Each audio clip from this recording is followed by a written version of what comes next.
Community colleges play an important role in helping people transition between careers by providing the retooling they need to take on a new career. What makes us Americans is our shared commitment to an ideal, that all of us are created equal, and all of us have the chance to make of our lives what we will. If you're looking for the safe choice, you shouldn't be supporting a black guy named Barack Obama to be the next leader of the free world. We can't get to the $4 trillion in savings that we need by just cutting the 12% of the budget that pays for things like medical research and education funding and food inspectors and the weather service. And we can't just do it by making seniors pay more for Medicare. The internet didn't get invented on its own. Government research created the internet so that all the companies could make money off the internet. The point is that when we succeed because of our individual initiative, but also because we do things together. I believe in American exceptionalism, just as I suspect that the Brits believe in British exceptionalism and the Greeks believe in Greek exceptionalism. You can choose a future where more Americans have the chance to gain the skills they need to compete, no matter how old they are or how much money they have. Education was the gateway to opportunity for me. It was the gateway for Michelle.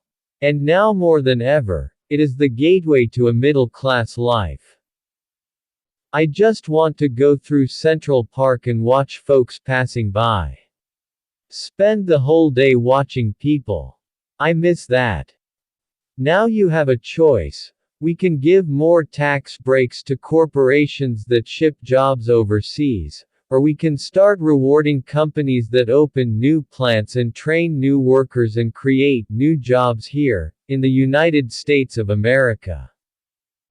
We didn't become the most prosperous country in the world just by rewarding greed and recklessness. We didn't come this far by letting the special interests run wild. We didn't do it just by gambling and chasing paper profits on Wall Street. We built this country by making things, by producing goods we could sell. Cutting the deficit by gutting our investments in innovation and education is like lightening an overloaded airplane by removing its engine. It may make you feel like you're flying high at first, but it won't take long before you feel the impact. No party has a monopoly on wisdom. No democracy works without compromise. But when Governor Romney and his allies in Congress tell us we can somehow lower our deficit by spending trillions more on new tax breaks for the wealthy, well, you do the math. I refuse to go along with that. And as long as I'm president, I never will.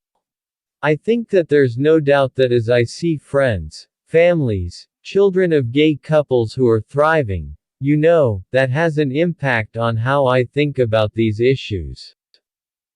I don't oppose all wars. What I am opposed to is a dumb war. What I am opposed to is a rash war.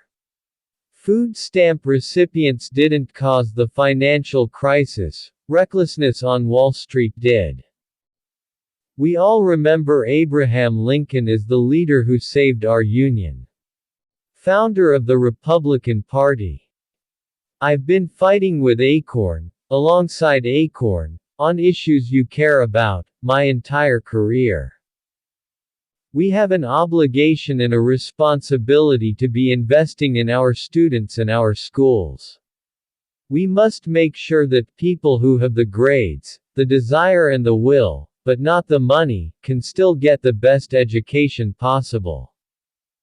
We all knew this. We all knew that it would take more time than any of us want to dig ourselves out of this hole created by this economic crisis. 8 years ago, you may remember Hillary and I were rivals for the Democratic nomination. We battled for a year and a half. Let me tell you, it was tough, because Hillary was tough. I was worn out. She was doing everything I was doing, but just like Ginger Rogers, it was backwards in heels.